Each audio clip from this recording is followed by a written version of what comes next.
I'm not even real, truthfully. You have to let me go and wake up. You just fade out of existence. Who are you doing a podcast with? I've been alone this whole time. All the comments in the previous episode are like, why are you talking to yourself? But there aren't two of you there. There's not even a second half of the conversation. You're just saying things and then waiting for like a minute. Why did you link your friend's channel? He's not actually there. The link goes to nothing. It doesn't exist. I walk over into the room right now. It's completely empty. Mm-hmm. Yeah, there's no bed, no shelf, no belly bolt plushie, no nothing. Ironically, it's only the belly bolt plushie. Just sitting alone in an empty room. Damn. It's a shame that I died 2 years ago. When you moved in with me originally, I just killed you. Yeah, and then you couldn't live with that grief. Yeah. And we're gonna bring you back to me, actually. Yeah, I just need you to stay the whole time. That's it. Right. You won't let me go. I can't crawl over. I don't get my demon layer flashback and then afterlife arc. No. That only happens if you're a terrible person and I have to feel good for you. Oh. And you're a good person and I don't feel good for you. Oh. Damn. Unfortunate. I have to be worried. Get on it. Okay. Oh. The one step up from flipping off is just this. Okay, so I have a question for you. Yeah. Did you watch Don to Don? Do you want the truth or do you want me to lie? I would like you to lie. Okay. Yeah, I watched it. Perfect. Tell me about the 12th episode. Okay, 12th episode, kaiju fight. Mm-hmm. They win. Oh, okay. Ball. You nailed it. I don't think we got a conclusion with the ball. I don't remember, actually. Have I actually watched it? No. No, I made that whole thing up. Yeah, I could tell. How right am I actually? I mean, they won, I guess. Okay.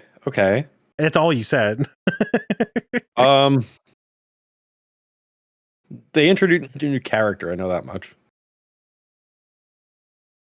I don't know how they did. At the end. Why or what actually happened. I've just seen images of the new girl. Oh, you've seen her. I know what she looked like. Okay. I don't know anything about her. Okay. That's basically anything anyone knows at this point. Because that's all she was in the show for like 5 seconds. They put her in like a sexy pose. Well, not like she was like in a skin tight bodysuit, laying down. So it was like a half sexy pose. Oh no, Don to Don. Fan service. That'd be a first for them.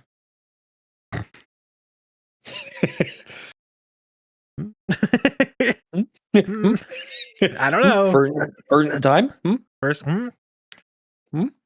I'm a good little boy, so I block out all fan service. I don't even think about it. Never happens. True. Do not elude my anime. I will look away. No. I'm strictly here for the fights. I can't look. No. It would be so bad. Oh no, not boobies. Whoa. My greatest fear and enemy. Do not show me Dobong Honkaroo. I will not look. Do not show me the boobie. I do not want them. No.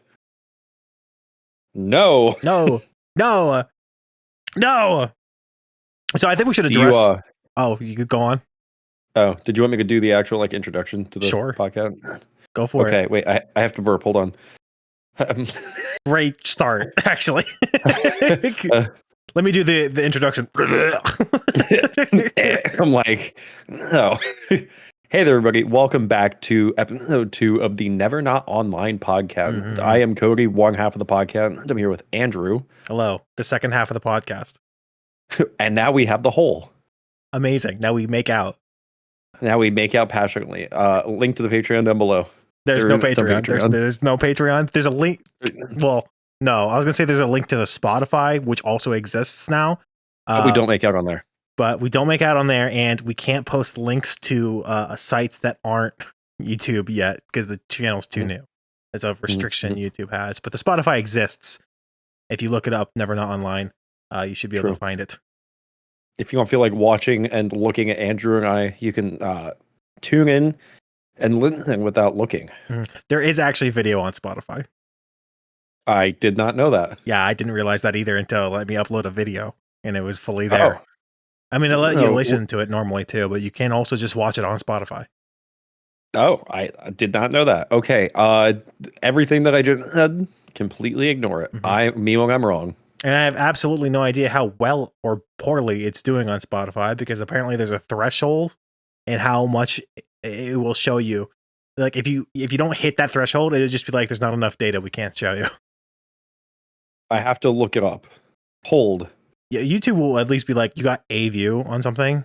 I guess Spotify just won't. I don't know, and I don't know what the threshold is. If the threshold is like 1,000, I would have no idea. So I don't know. We could be extremely popular on there, and I haven't looked in over a week, to be fair. So there could be something. I am looking at NeverNotOnline. How many listeners do we have? Probably none. We have no rating. So, yeah. Go, even if you already listened to it on YouTube, go rewatch and re-listen on Spotify. Rate us 5 stars on Spotify. I think it's a star system. Yeah, and if anything lower than a 5, we will be contacting you directly, and then shaking you down and intimidating you into getting a 5. Exactly. Is that illegal? Maybe, but we're going to do it anyway. Are we going to break the law? Yeah. Are you going to tell anybody? You better not. You won't. When I'm done with you. Ooh. Ooh. Hit him with that. Hit him with the... Exactly. All right, so I think we actually said that the podcast was going to be weekly, and it's not. Correct. We changed our minds. We already lied. Yeah, it's bi-weekly, so every other week you'll get an episode. We're doing this because it's a very small channel, very small podcast. So and we work jobs and we're busy, so it's hard to do a weekly sync podcast all the time. And we weren't sure if we would be able to fill the amount of time for an hour for talking in an anime podcast with the amount of anime we're going to be watching. I think we've chosen a decent amount of anime between the two of us that we probably can, but we're doing every other week till we have 2 episodes to talk about per, except for I guess technically this week, because only the first episode out is for each season. Only got 1. Yeah, which is fine, but we have other things to also talk about, because we're going to be also talking about To Be Hero X, which we did not get to last time. Why don't we just fucking roll right into that one now? Okay. Cool. Give me your... I guess we can probably just straight up do full spoilers, because the show's been done for a little bit now. Give me your... a week or 2 now. Yeah, give me your full thoughts. Okay. So for the people who haven't heard of To Be Hero X, it's a 24 episode anthology style anime where they cover multiple different heroes, multiple different time frames. They weave it all. It's set. We say anime, but I think it's technically Chinese, maybe Korean. Like I don't remember which. We'll call it I think you're right. Chinese animation. Yeah, I think it's Chinese animation, because I think it's made by the same studio that did Link Click, which is Chinese. I have not watched Link Click, but I will take your word for it. I've watched like half the first season. It's good. I trust you very much. Yeah. Anyway, I felt like they covered a lot of different heroes within the 24 episodes that they had. I feel like all of them had, a good amount of time, an appropriate amount of time for fleshing out their background a little bit. The only one I would say we didn't get like a whole lot of time was what was it? What was the dog's name? Awu? I believe, yeah. Awu. I think he only had like a episode. Yeah, like 1.5, because then everything kind of ended. But I mean, he featured heavily in that. But yeah, I kind of agree that maybe the dog didn't get enough time. What the dog doing? Apparently not enough. And if you don't know if you haven't seen To Be Hero X and you're just listening to us talk, it's got to be kind of weird to be like, oh, it's a show about superheroes and we're talking about a dog currently. Yeah. So the premise of the show, right? Anybody can really be a hero with enough trust value from the public, including a dog. A dog can be a hero if enough people believe in the dog. If the dog has a dog in him, enough people will back that. Yeah, everyone has like a digital looking like number on their arm that shows up, and it'll show you what your trust value is. And I think the numbers aren't like super easy to look at. I don't know why they just look weird to. I don't know how it's being expressed, but if you have 0 people that trust you, it's going to show up as 0. If you have 1 person, it's going to show up as 1, and so on and so forth. So the majority of people will have trust from like their family. So the majority of people will have like 2, 3, or 4, and some from their friends and stuff. And then the superheroes in this world will have thousands, hundreds of thousands, potentially millions of trust value, because when you're a superhero, people trust you. So the trust keeps going up and stuff like that. So it creates heroes in this superpowered people in this world. And they use that to become heroes and do other things along those lines. Most of them are kind of shitty. So yeah, but yeah, like the higher the value you have, the more powerful of a hero you are. One thing that I really want to talk about is like the change of the art style throughout. Yes. We begin with like a 3D, almost arcane like art style. It's like if Arcane is like the 10 out of 10 best 3D art style there is, I would say like To Be Hero X takes that art style. It's not exactly there. It's maybe 1 or 2 steps down, but it's still like really close. Like a strong 8.5 out of 10. Yeah, exactly.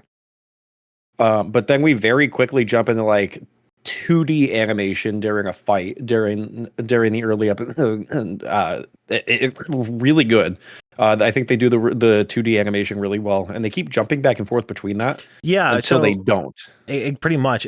Well, even a little later, they do kind of jump a little bit, but it takes a long time to get to it. But like the whole first, I don't know, 6 or 7 episodes with the first 2 heroes with Nice and Isol, it's mostly all 3D, but the fights will start a little bit in 3D and then will like shift into like this really fluid, colorful 2D animation. And both of the animations, the 3D and the 2D, are like stellar. They're fantastic. Great choreography. The fights, almost every fight is actually like incredible. It's so well done.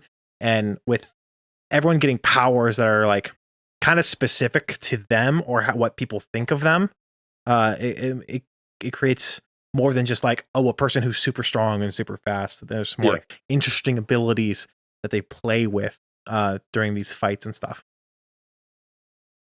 I think my favorite would probably have to be Lucky Cyan. I love Lucky Cyan. Give me your top 3. Top 3 of the heroes that we know of. Top 3. Okay. And it doesn't have to be like the top 10 that we focused on. If there's any other hero that you know of that you like, you can add them in. All right. So top 3 for me have to be Lucky Cyan, Commoner. I'm a huge Commoner fan. I would not shut up about when Commoner would be coming back during the entire 24 episode anthology. And he didn't right at the end. He just showed up at the end, and that enough to get me to lick my chop and hope for more. Lucky Cyan, Commoner, and probably Little Johnny. Truthfully, interesting. I don't like Little Johnny. Wait, is it a combination of Little Johnny and Big Johnny, or just Little Johnny? Yeah, Little Johnny, Big Johnny. They're a package deal. I mean, fair. I thought I thought Little Johnny and Big Johnny were kind of fine. Personally, I think I liked his backstory a lot. Yeah, how his dad was, I think, X at some point. And his mom died, and they absconded off into the woods, and his dad was killed, and stuff like that by Ghostblade. Yeah, another within the top 5. I would put him in the top 5. Honorable mention, strong number 4, Queen. Interesting. So my top 3 are probably, if I'm going to start at 3, then 2, then 1. I'm going to say Ghostblade at 3. Okay.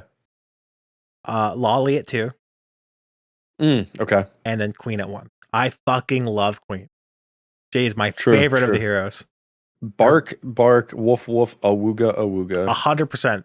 A baddie. She's smart. She's strong. I love her powers. Are so interesting because like she Right. puts up a field in an area, and if you're in that area, then you abide by her law, by her rules, which I think is very fun and interesting. Literally a domain expansion. You know what? Pretty much.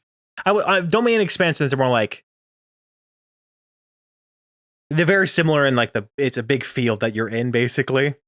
And domain expansions are more like you hitting your opponent and getting that one hit KO kind of thing. And she's like, you can't move. In my you're thing. going to hit yourself. Yeah, pretty much. So I don't know. I think she's great. There's not really too many bad characters. Like I said, I think Little Johnny is my least favorite. I don't think he's bad.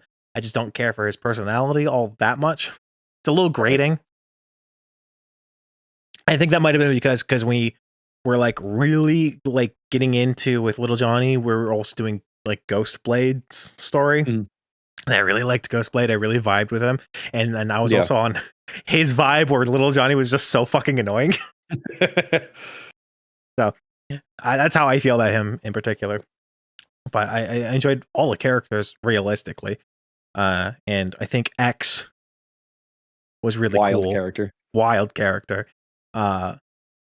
His powers are insane because we were talked a little bit earlier about the 3D into the 2D animation switching back and forth. And apparently that's because that's basically X's power. When he snaps, he changes dimensions pretty much. And I thought it was just going to be, and that was my theory kind of from the start, because in the intro, like the song, he snaps and it changes from 2D to 3D. So I was kind of theorizing that throughout the whole thing. We get to the end and I thought it was just going to be just between the 2D world and the 3D world, but he's got like multiple different dimensions that he can zap himself and other people in and out to. Yeah. He's just so nonchalant about the whole thing. I love it. Right. Man really wanted to aura farm while beating up on like what 8 to 12 different people. Brother was fighting like an army of people. And just like aura maxing the entire time. And he had the dog with him too, and the dog just got to vibe and get thrown around different dimensions. Absolutely. So I normally am not a huge fan of like anthology shows or stories or something like that, but I think the way this worked out, where we focused on a different hero each time, but it was in like the same world, the same universe, and the same heroes colliding with each other, but just different points in the timeline, I thought was really interesting. Starting with the guy who became commoner, but starting him as nice, which was like one of the latest points in the timeline, and then we immediately jump. I don't know how far back with Esol, but fairly far back. Like far back, yeah. Because even when we got to like Lucky Cyan and Lolly and Queen and stuff like that, Esol, or the new Esol that existed with us, he showed up during that. So his must have been one of the earlier things, and Nice's was one of the later things, and then they all just kind of pushed in different timelines, and they all just kind of collide near the end, which I thought was really cool. I'm wondering if going forward, if they're going to keep up with that like merging timeline approach, or if we're in the current timeline, because the final episode kind of gave the impression that we are in one concrete timeline now, and we're going to remain there. Yeah, I'm thinking kind of the same thing, because the little like bit of teaser that we got for the next season, I think at the end of the last season, was it looks like we're getting like the bad guy. Not sure what they are specifically. My thought is aliens, because we've seen aliens already in the show, and I feel like that's probably where this like the trust value powers come from. Might just be an alien thing, especially since like the alien tech negates it at the same time. So I think the next season, the big villain is going to be potentially aliens, and it's going to continue forth in a normal timeline. There probably will be flashbacks and stuff like that. for a little bit, but I think now that we've all collided at the hero tournament or whatever it's called. Yeah, the hero ranking tournament. Yeah, we're probably gonna get the fights at the start, and then maybe it'll get interrupted, and then we go forth from there. The big thing for me with the hero tournament, it's like Smash Ultimate, right? Everybody's here, including Knights, who just showed back up, Who should have been dead, like straight up. Who, major spoiler alert here. Knights killed himself. Yeah. Well, I mean, it's a spoiler, but it happens in the first scene of the first episode. And yeah. the entire length of the first season, you're like, oh, cool, Knight's dead, whatever. And then we get the reveal later down the line that the original Knight does show back up in the timeline because we're earlier in the timeline. So we got to see who he was a little bit. Yeah, but I mean, just showing back up for the tournament, kind of insane. With the cracks all over his face. Yeah. And it makes sense he's not dead because he's a super powered being and all he did was jump off a building. But they really, I got you, David. Yeah. They really made it seem like he was dead, even though realistically he shouldn't have been after a fall like that. Right. I'm licking my chop for the eventual Knight commoner fight that could come. That's gonna be fun. It'll be like Sonic and Shadow fighting each other. You're the faker. It's gonna be exactly that. All right. So I think that probably concludes our 2P Hero X talk, unless you have anything else you would like to say on it. No, go watch it. You'll like it. It's really good. Anyway, if you have any qualms about 3D animation, like it's some of the best 3D animation we've seen in anime that's not in a movie. It's really fucking good. And if you even still can't get past that, just wait a couple episodes because it just kind of switches to 2D for almost the entirety of the show. It's only like the first couple where it's mostly 3D, and then the rest of the show is 2D, which is all stellar animation just in general. But it's all fantastic. Yeah, give it a shot. Yeah, 8.5 out of 10. Big fan. Big fan. I'm also, I think, at an 8.5. Realistically, like that's a solid. It's a solid number right there. I like it. Yeah. All right, so we have entered the fall 2025 anime season. A bunch of new anime, a bunch of new shows, a bunch of new fucking everything has started coming out. Not everything is out quite yet. The first episode, but most of it has started coming out. We've seen a couple of shows that we're going to be talking about, but I would like to start with you and I saying which shows that we want to watch for the upcoming season. And for the commenters, people who are listening, if there are any specific shows that you would like us to watch that we don't mention, let us know in the comments. Or I mean, I guess that's pretty much it. If there's anything if there's anything you want us to watch that we don't, let us know. We're pretty open-minded. Yeah, I think so. So why don't we go off of the anime that we chose? You give me one, then I'll give you one, and I'll say if I have yours or not. All right. My Hero Academia. Okay, I also chose My Hero Academia. I had a feeling. Yeah. We both seen the whole show.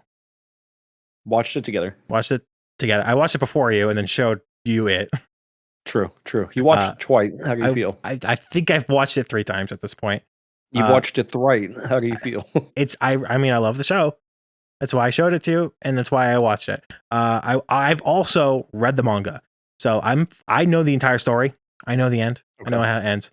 So anything coming from My Hero Academia, from me in particular, moving forward, I know the story, but I'm interested in still watching the animation and the fights.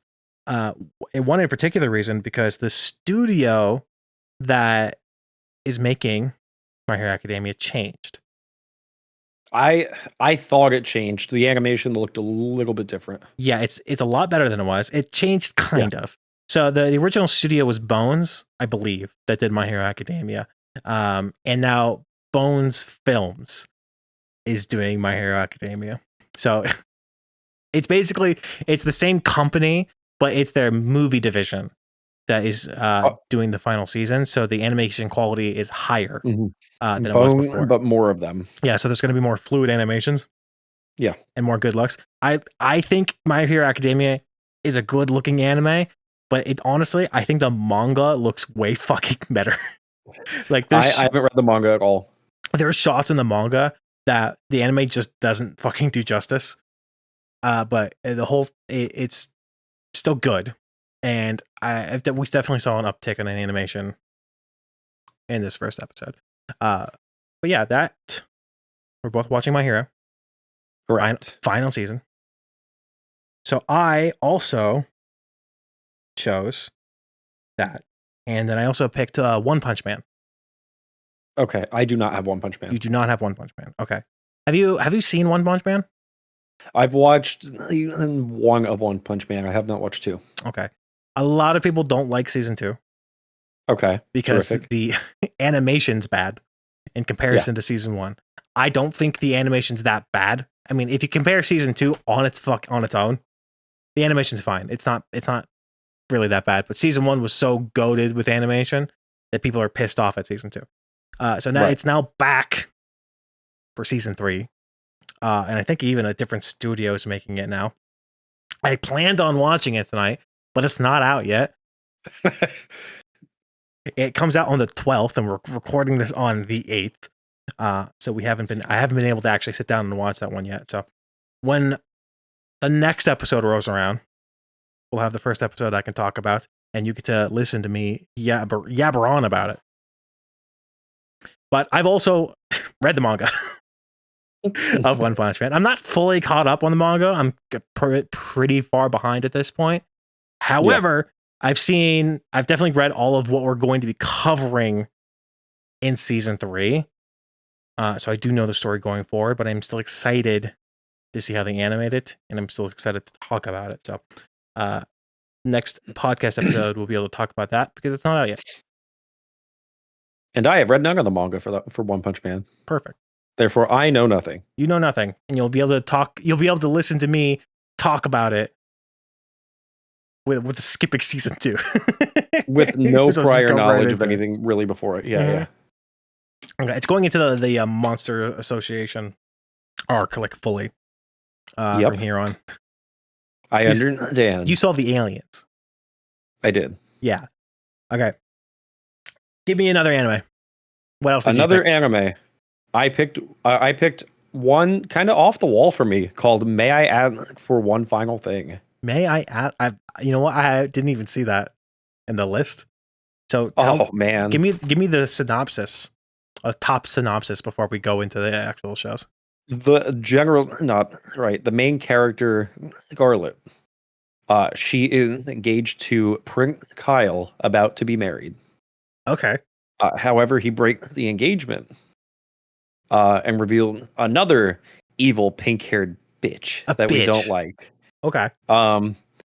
And the first episode really laid a lot of like groundwork of like who the characters are and like why we don't like the prince and why we don't like the pink-haired dumb broad either. Okay. And Scarlet, more than anything, she likes to beat the shit out of people. Oh. And I'll talk more about that then, but it kind of laying the groundwork in episode 1 of like the engagement being called off and like where we kind of go from here. Okay, so it starts at the engagement being broken off. It just started with the pedal to the metal. Okay, that's fun. That's interesting. That's a weird choice for you. I wouldn't think you'd pick something like that. It very much caught my eye. I'm like, maybe I throw you a curveball and watch it. I'm not disappointed at all that I did because I very much enjoyed what I watched. Okay, good. It's good to know. All right, the next anime that I chose was Ranma 1/2 season 2.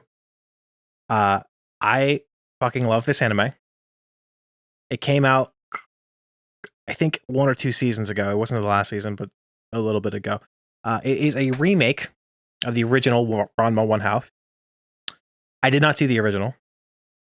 I've only seen this brand new take on it, and I fucking love this show. It's very funny.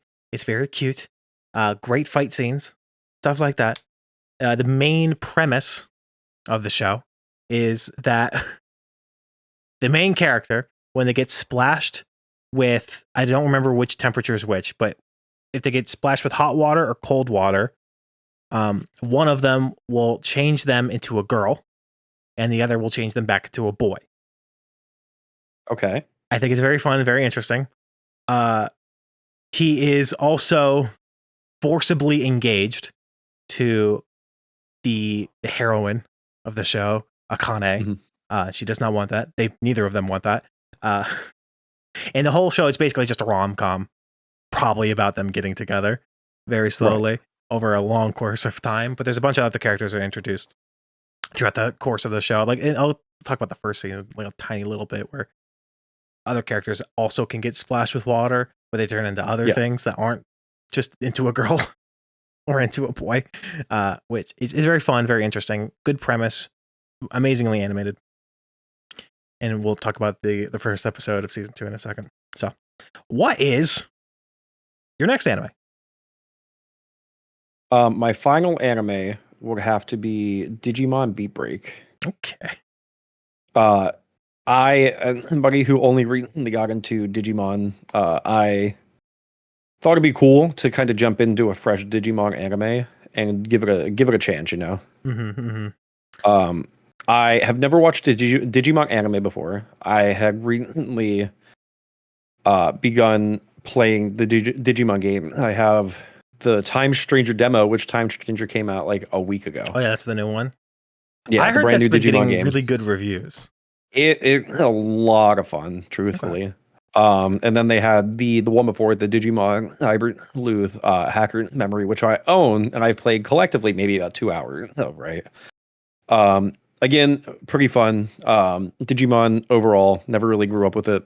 I grew up a Pokemon child, not a Digimon child. So jumping into, I guess, what would be like rival territory, it felt scandalous. It felt fun.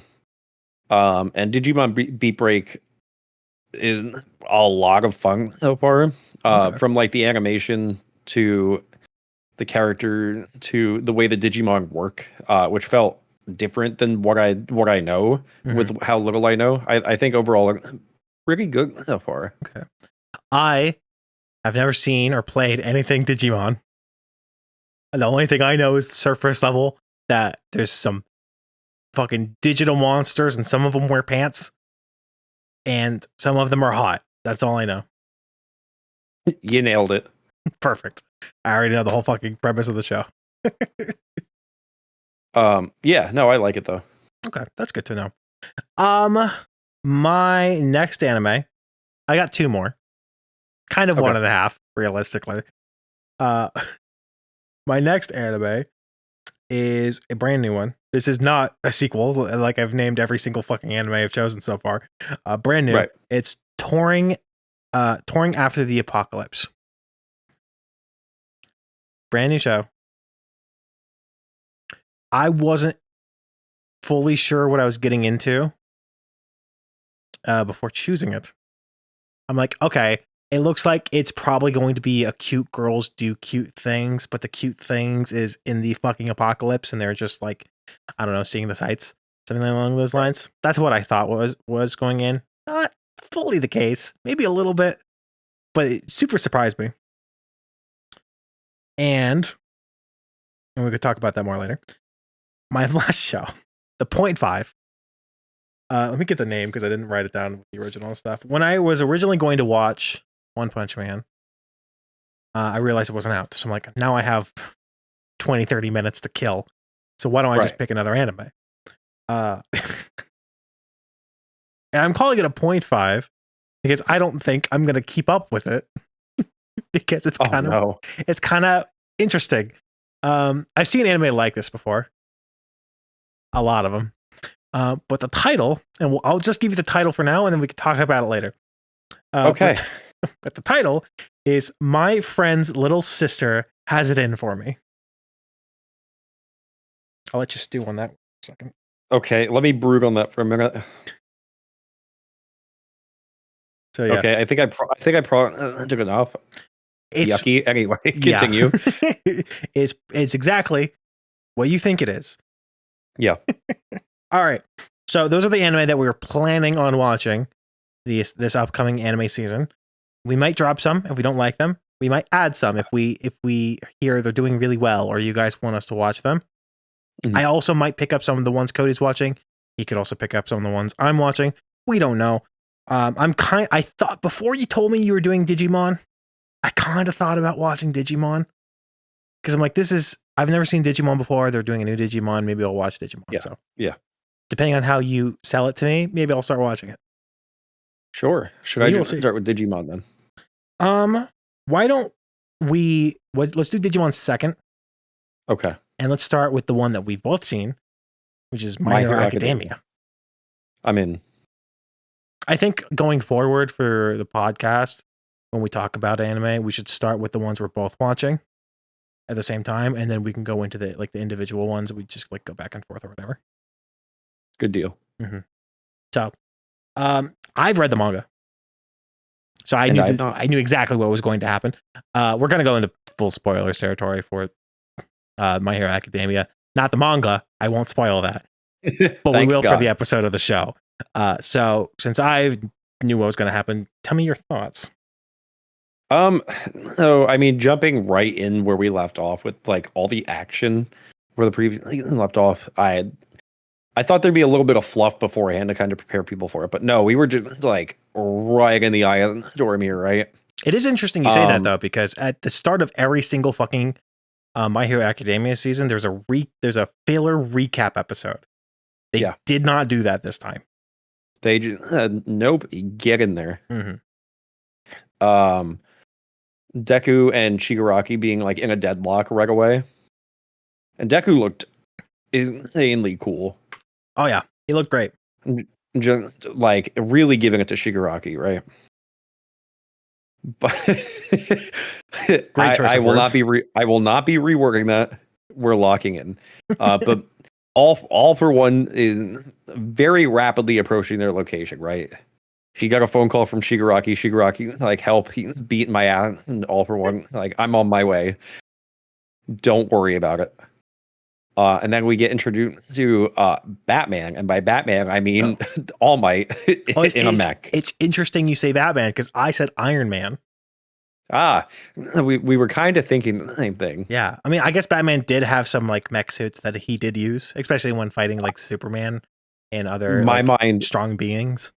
My mind went right to Ben Affleck, Batman vs Superman, in like the armor suit that could literally take a beating from a god. Yeah, except for All Might's armor, way fucking cooler. Yeah. Fucking Ben Affleck looked like a potato in that armor. True. I think All Might in the Hercules mech armor could beat Batfleck with one arm tied behind his back for sure. Fucking easily. Not even a question. Dog walked. Not even a question. I think the fight that took place, which is still going to be taking place, was really very fucking well animated, really fucking cool.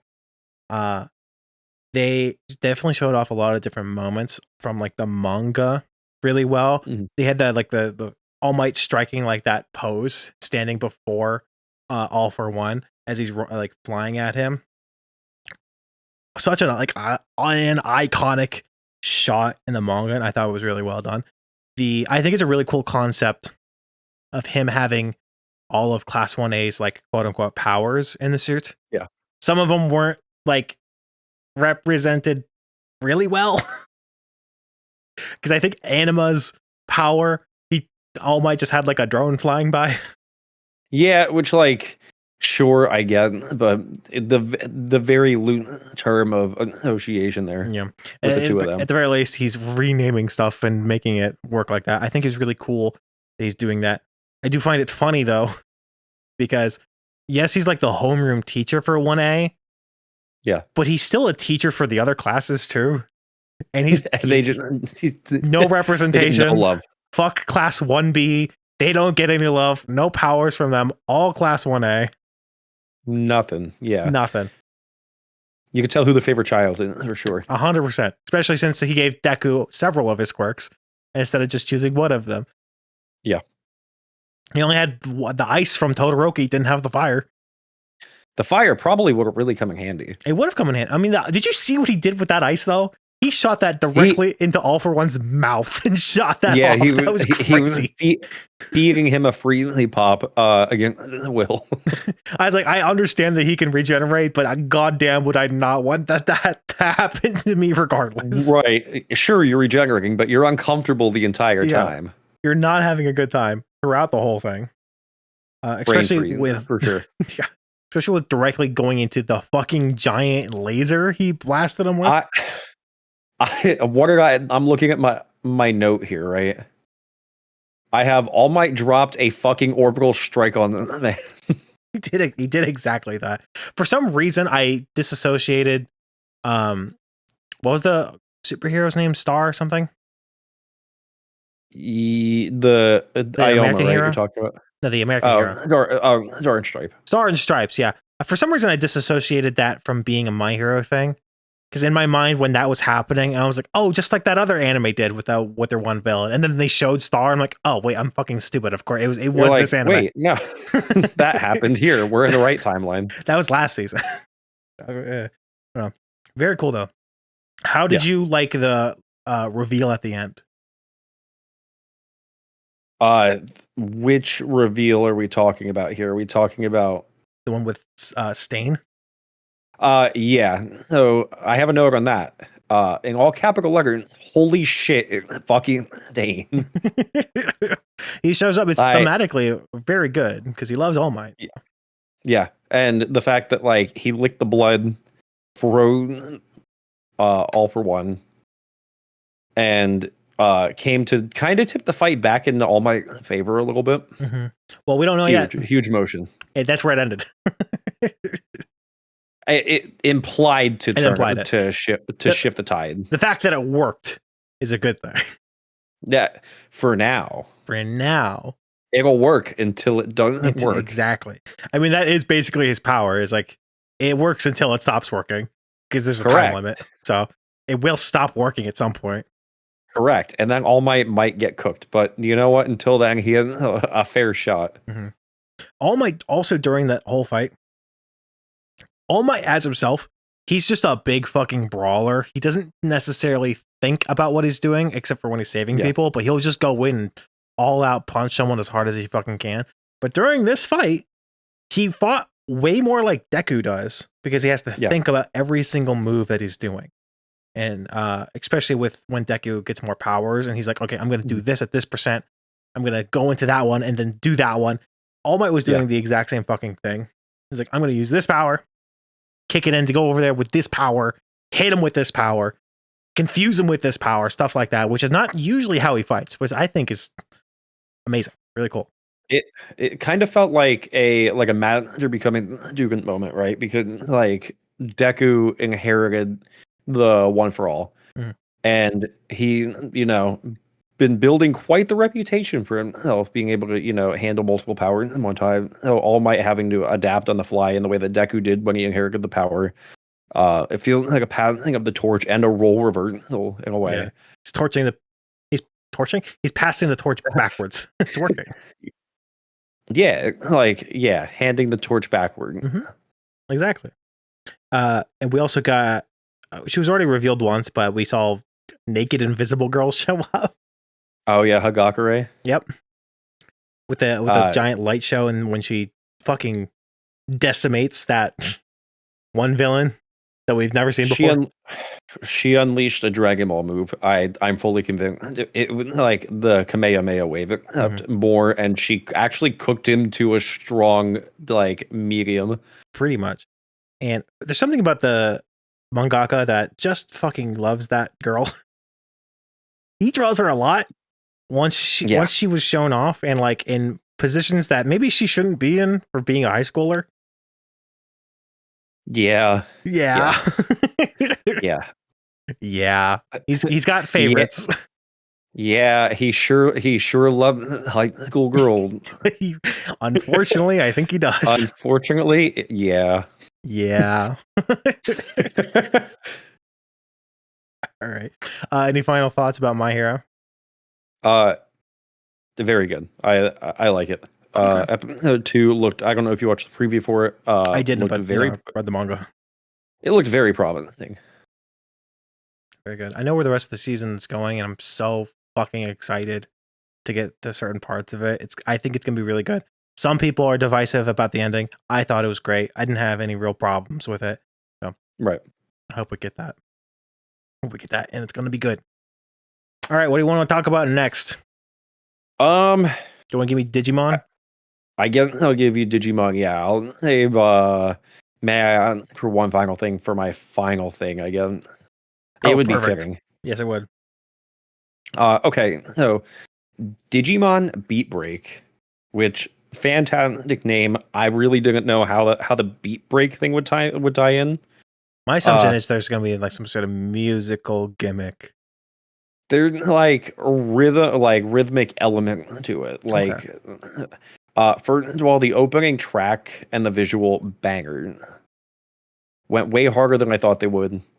I think I mentioned briefly when I introduced Digimon that the art style kind of blended old and new school like anime together in a way. Mm-hmm. Some of the shots within episode 1 felt very old school anime. It kind of made me feel a little like Cowboy Bebop in a way, with like softer like art style. Mm-hmm. But while modernizing that and having pretty visual effects and everything like that on the screen. Okay. The Digivolution felt like magical girl transformations, which big fan of that. I don't think I've ever seen them digivolve before, but they do like they evolve and then they can go back to their regular state, right? That's how Digimon works? They can digivolve and de-digivolve, yeah. Right, okay. So to kind of like build the premise of the show, there's something called e-pull that people can generate through human emotion, and everybody has a little AI egg-looking thing. I'll probably call it egg, but it's technically called an sapotama. A sapotama? Yeah. Tama is Japanese for egg, so I don't know what sapo is. I have no idea, but egg, right? Yeah. And the egg can do everything, like your alarm clock, like your bank account, everything. But the e-pull led to the creation of Digimon through the egg. Oh, is this just like is this the origin of Digimon? It felt very origin story like. Okay. So we get like early look at how the egg can kind of like function with waking people up in the morning. Like it can give you news, it can give you like bank balance, everything like that. We're introduced to a girl who her egg like ran out of charge and died. Oh. And she like tried to use it to like get into their high school, and it wouldn't let her in. And then she dropped it, and the main character, who very much looked like a Yu-Gi-Oh protagonist to me, caught the egg and charged it back up with his bare hand. Oh, okay. Which felt really weird. A little energy guy? No, but okay. He did the thing, right? But kind of glitched her egg out while doing that. And apparently he had like a unique like e-pull that can do that and glitch people's eggs. Are the e-pulses like specific towards people? Like do they each do something different? They convey like their emotion. So, like okay. Personality and like emotion and everything of the individual gives off like a different e-pull. But his like very unusual. Okay. There is a like rich people district called Shangri-La Egg. It's literally like a big rich egg district. Okay. Like egg shaped where people live. Calling it Shangri-La is a little on the nose. Yeah, just Shangri-La Egg. Like it's so weird, right? But everybody wants to live there. They're working hard. They're studying hard to like make it there, even though realistically only like the top of the top and like the rich of the rich get to go. So we get a little bit of like background one on the main character Tomoro. He's a little drummer guy. He likes to drum. That's he the wants beat break. to, yeah, that's the beat break right there. Little drummer man, little music guy. He wants to follow in his brother's like footsteps and everything like that, and being a good drummer. And he's really putting that working, you know. But then we are interrupted with the introduction of an affliction that people can have called cold heart. Okay. We get notice that the girl from earlier that he had direct interaction with developed cold heart, which is quite literally they're like frozen and I'm presuming dead due to a drop in their e-pole. So, like their e-pole just like gone. Do people die in Digimon? Yeah, Digimon wild. It can be wildly violent. Like Digimon fight people. Oh, it's like hardcore. Okay. Digimon like want to give people the fade. Like okay, whenever I thought this they was can. like Pokemon. Oh no, it's not just like like Pokemon battling other Pokemon. Like Digimon will just straight up like murk somebody. Okay, good, fantastic. I guess I heard they do get guns and stuff. They get so much, and like my limited Digimon knowledge, yeah, they get like guns. There's like night Digimon. They're like rocket launcher and stuff like that. So they're the original Pokemon with guns. Yeah, Power World copied Digimon, confirmed. So why? I feel like Nintendo maybe shouldn't be suing Power World then. True. Digimon should be suing Bandai should be suing Nintendo for suing Power World. Exactly. Yeah, there we go. We got the weapon triangle there. So we get to meet his older brother, who isn't really around very long, because he fucking died. Oh, good. So, Tomoro gets his own Digimon after crashing out on his own egg and going to throw it, named Geckomon. He is a very, very sassy little guy, very mouthy. He go mlem with his tongue a lot. Okay. Cool guy, like him a lot already. But there are two like rogue like wolf Digimon that are attacking Tomoro. They get his brother, and like while he's like hanging onto him on top of a rooftop, you can see the brother like actually starting to like freeze over from like the e-pole getting drained out of him by a Digimon. And he drops him, right? Oh god. First episode, dead brother. Wild time. Fantastic. You always got to start a show with a dead brother. Oh yeah, you need the trauma to build character development. So Geckomon jumps and like, no, you're not gonna hurt my guy Tomoro. That's my guy. You can't have his e-pole. Only I can. So they work together. Tomoro gives him a little bit of like e-pole through the egg to like power him up and like command him in combat. And the final shot of the two of them, like after Geckomon just drills the one wolf, right, and Yamcha's this guy. Okay. Of the two of them, like ready for war. It like ends there, and you know that they're gonna put Belt out in episode 2. Okay. Interesting. Banger. I wasn't expecting people to be dying in this show. Neither did I. I was shocked. My mouth actually dropped open a little bit. Okay, wow. Fun. What would you... So, you said this was your first Digimon show that you watched? Yeah. What were your, like, general, like, thoughts on it? Was it what you were expecting? Not at all. Okay. I did not know what to expect going in, but even being unsure of what I would be getting, I did not expect that. Okay. Fun. It felt like... I know Digimon can be like very lighthearted. This felt like a more mature Digimon. Okay. Cool. Epic. I give episode 1 probably an 8.5 to 9 out of 10. Like I'm genuinely left impressed. Okay. So far, maybe I won't be diving into Digimon. I think it sounds interesting. I want to see where the story goes. before I give it a shot and add it to my personal list of anime. All right. Any final thoughts? No, other than my shilling of this show. Go watch it if you haven't. It's very, very well animated. Okay. And if you don't watch it, I'll know and I'll get you. Anyway, continue. Okay. So I'm going to talk about Ranma 1/2. Okay, let me lock in here. Okay. So I'm locked in. Second season of the remake of Ranma 1/2. I already mentioned that the main premise is the boy who changes into a girl. A lot of nudity in this show. I'm going to start off with that one. From like Ranma specifically, because when he's a girl, full boobs on screen.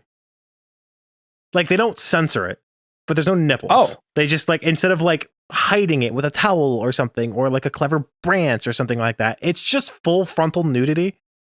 Okay. But there's no nipples, and they don't show vagina or anything like that. But it's just no nipple boobs, fully on screen all the time. She's not always naked, but Ranma will occasionally be shirtless, and then when he changes into a girl, also shirtless. Doesn't randomly gain clothes. So there's a lot of like fan service in the show, mostly focused on Ranma. In the previous season, there is some from Shampoo, who's another character that wasn't in this episode, so I'm not going to necessarily touch on her currently. If she shows up again later, I'll talk about her. Did I hear you right? Shampoo. Like the Does stuff she you have put a in your brother hair. named Conditioner? I don't know. Okay. She's just a girl from China, I think. Regardless. Okay, sure.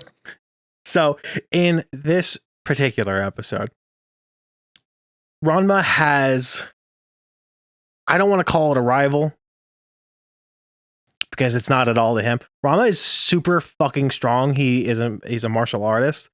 So is Akane, who is the love interest in the show. They're both martial artists. Ranma to like a higher degree, because he went off to like train in China, pretty much, and he came back super strong, super powerful. He does have one more specific rival. I don't remember his name currently, but when that rival gets splashed water on him, he turns into a little pig, like a little piggy. Okay. And he's also in love with Akane. There's a lot of love triangles. Everyone loves someone. Pretty much. But the premise of this episode is the person who loves the female form of Ranma, who doesn't realize it's the same person, is trying to fight and defeat boy Ranma so he can get the number of girl Ranma. He doesn't know the name of her. He just says pink haired ponytail girl, pretty much. Okay, a flawed strategy for sure. Flawed strategy. He's madly in love with girl Ranma, which I get it. Kind of a baddie, not gonna lie. But not the entire last season, but multiple times throughout the last season, he was trying to fight Ranma. So this episode is focusing on them a little bit more when he's trying to fight Ranma again, where he wants someone shows up who is Akane's stalker, I guess, but everyone's cool with him being the stalker, I think, because everyone knows he's taking photos of her, including her. I don't think she's like happy about it, but no one's ever shown being like distasteful about it, which I think is odd. But she's got a stalker who's taking photos of her, and he's also jealous of boy Ranma because he's always around her. He also knows he's taking photos. He was like, I'm going to find this man's weakness and give it to this other guy. I don't remember his name. Should have wrote it down. That's fine. The sword man. Guy who has a sword. Be like, I'm going to give you the weakness. You take that weakness. You defeat him. And he's like, perfect. You got a deal. So half the episode was them trying to figure out what Ranma's weakness was. Ranma was saying, oh, I don't have a weakness. Don't fucking worry about it. Don't question it. Moving on. Don't worry about it. And the stalker guy following Ranma throughout the entirety of the show when other things are happening, like, when he's back in the dojo, fighting his dad. His dad is also his trainer and master and stuff like that. And Akane shows up in the room. And Akane's like, hey, what is your weakness, by the way? Everyone wants to know what it is. And Ranma's like, I'm not going to tell you. And he's like, why? You can't tell me? Like, you can't tell me. And he's like, no. And he punches the floor and pulls out the guy from the floor. It's like, this is why I can't tell you. he pulled an entire man out of the floor. Yeah, there wasn't a hatch. There wasn't a rug. There wasn't anything. He punched through the floor, pulled him out. It's like, I can't tell you because he's fucking watching me. It kind of goes throughout the whole show a little bit. The whole show is really funny. It's really cute. Yeah. Great fight scenes. Great designs for all the characters and stuff like that. Let's see. I'm looking at my notes real fast. Okay. We see random moments of like Ranma like actually being scared of something. Like he's off screen, he's shouting. He's fucking fainted. He faints whenever it happens. It gets found that when he puts his hand in like a bush or something like that, he faints again because of the thing. It's a cat. He's afraid of cats. Oh, okay. Like deathly afraid of cats. Yeah, sure. And that specific reason is because there was some sort of training his dad wanted him to get the cat fist. Yeah. And the training was putting dried sardines around Ranma's neck and and this is when he was much younger, throwing him into a room full of cats. That was the training, and it made him terrified of cats. So anytime he sees a cat, he either faints or can't handle that. So that information gets waylaid to the sword guy, but he never actually takes advantage of it, which I find a little weird. Like that was kind of the whole point of the show, but we never actually get to that point where he uses that information. The stalker is the one that gets Ranma and Akane trapped, quote unquote, into a room. He used a note to lure them in. He pretended to be Akane to get Ranma to save her, but Akane was with Ranma when it happened. So like, what are you doing? Regardless. Right. Major plot hole. Pretty much.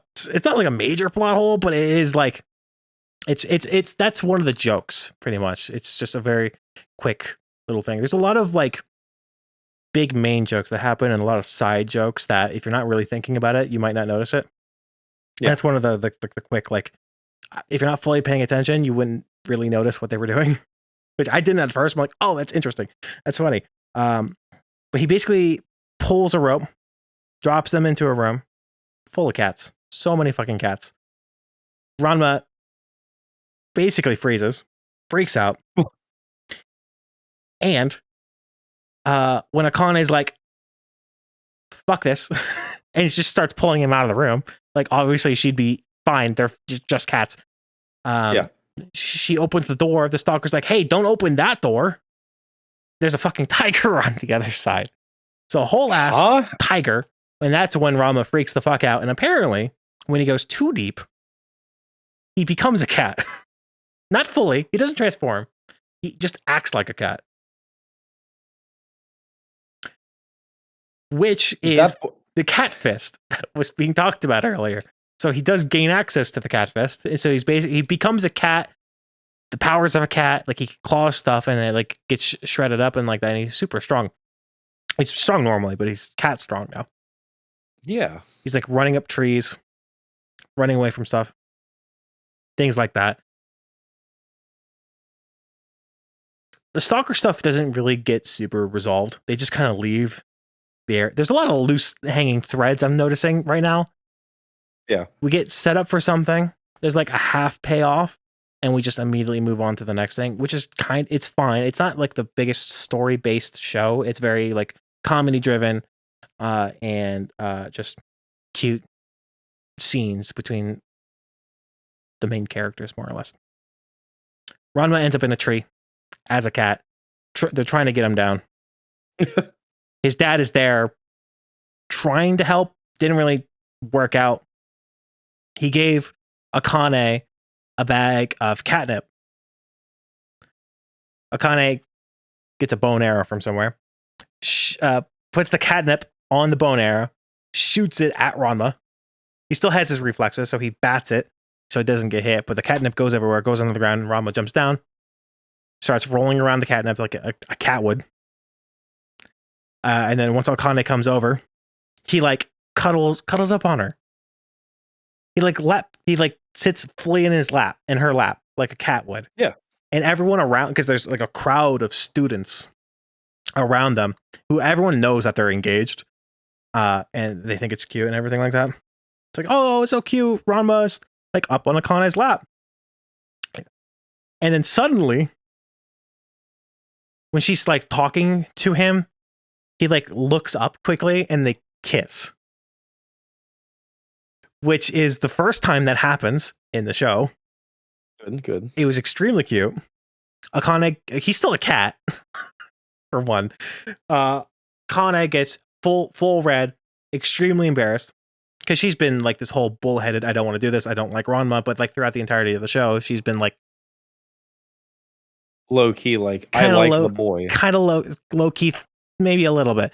Never like verbalized or internalized, but her actions show like a little differently. Same thing with Ranma as well. So fully embarrassed, fully blushing. All the students around there like, was that her first kiss?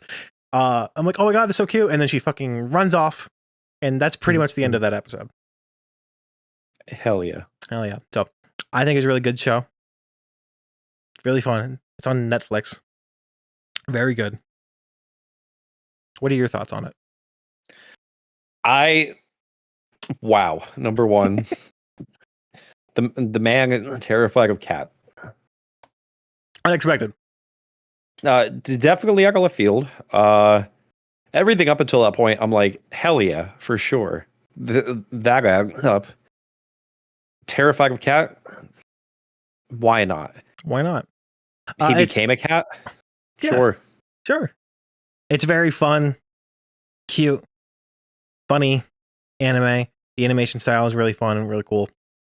It's got really thick lines, and it's very like a pastel color palette, which I think is really fun and interesting. But it's not like a full, like, the story is important, very thoughtful, realistic, edgy story. No, it's nothing like that. It's just a really fun, goofy rom-com that I think a lot of people would really enjoy if they watched it. Maybe I'll give it a shot if I'm feeling fun and frisky or whatever. Yeah. So, tell me about, I think, your last anime? Yeah. So, drum roll. I have, may I ask for one final thing? A romance comedy anime that really caught me off guard. First of all, like I mentioned earlier, not my typical cup of tea for what I go out of my way to watch on my own. Yeah, I think you usually watch like kind of shonen stuff, like, right? I watch a lot of like action shonen, like with the occasional Violet Evergarden. If I'm feeling quirky, I'll throw in a Violet Evergarden if I want to cry. But may I add for one final thing? Really caught me off guard, but I wanted to give it a chance. We're introduced very quickly to the main character, Scarlet, who got effectively dumped within like 13.5 seconds into the anime, which felt bad for her, really. I mentioned the pink-haired bitch from earlier. She's stinky and bad. We don't like her. Okay.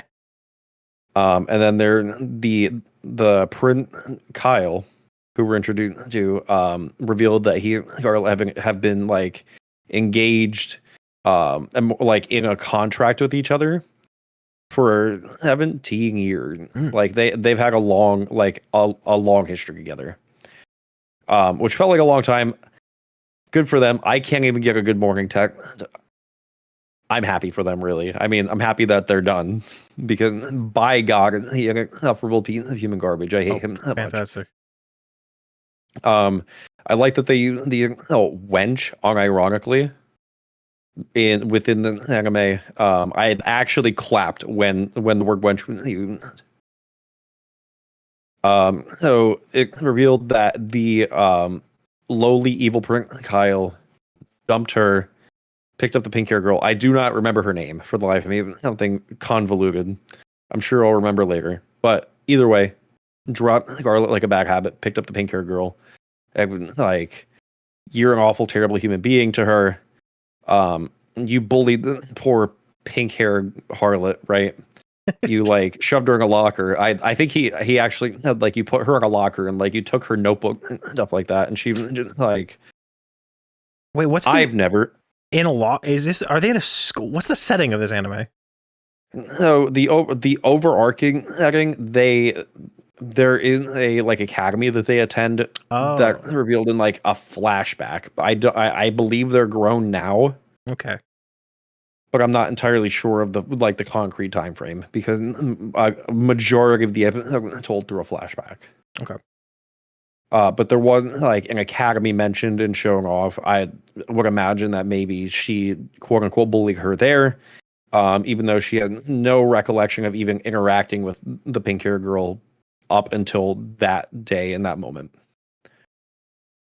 So she like willingly agrees that like the engagement's over, she'll leave, everything like that. But she was like, "May I have one final request before I go?" And again, like the Prince Better Judgment, the pink hair girl is like, "Oh come on, let her have one more thing." To which she proclaims, "For my one final thing, I want to knock this dumb pig-haired bitch out." And I'm like, I'm floored by this, right? And like it cut into the title card as she's like coming in to like knock her teeth out. Nice.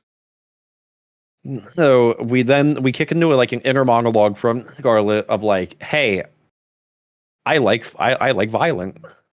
But to give you a better idea of why I'm knocking this bitch out right now and why I like knocking people on their ass, we have to go back further. And we go back to like her childhood where she beat up another child.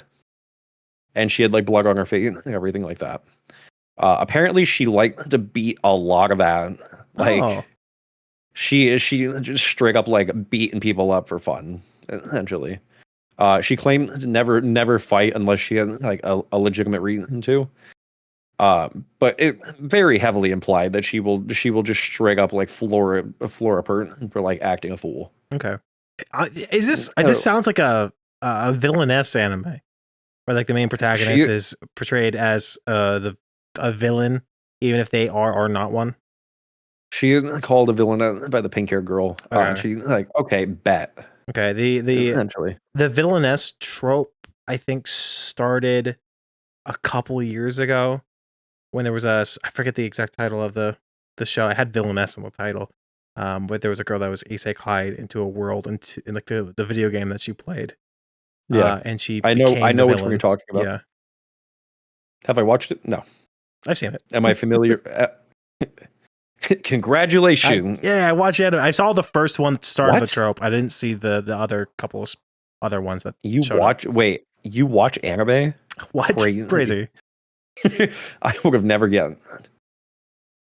I questioned if her name be Scarlet was like an ironic thing because she kicked so much ass that she was covered in blood after the fact, and I'm like, do the two correlate? I don't think so, but it's a really, really funny connection to make. So we kind of get a little bit of background in like the Prince, Kyle, and her relationship from early on when they're children, and how he's very shitty to her, and pretty like just straight up treats her like a slave. And it only got worse like into adulthood. We really don't like him. He's very cringy too. Like evil, but like a cringy kind of evil, if I'm being honest. I think I threw up in my mouth one. He's that insufferable. At one point though, he fourth wall broke her inner monologue when she was like, I hate this guy, and he was like, are you talking poorly of me in your inner monologue? And I spit my drink out. Was not expecting that level of like Deadpool fourth wall break. We hit a boiling point with the two of them, like when they're at the academy, where she's like, okay, I've had enough of this. You see her handball up like she's gonna punch him in the mouth. And then we see another guy emerge from a tree taking a nap, who turns out to be the older brother of Prince Kyle, Prince Dimitri. Is that his name? Or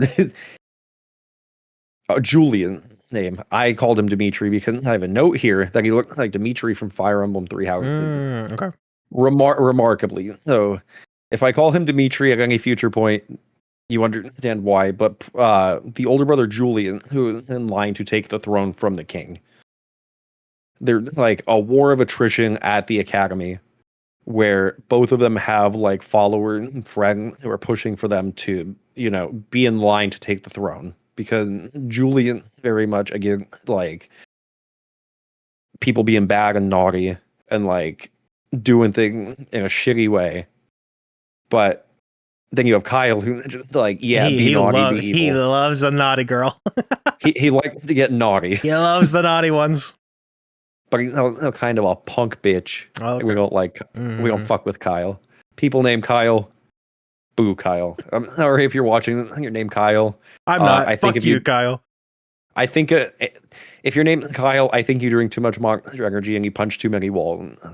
And you should probably seek professional help. Anyway, moving forward.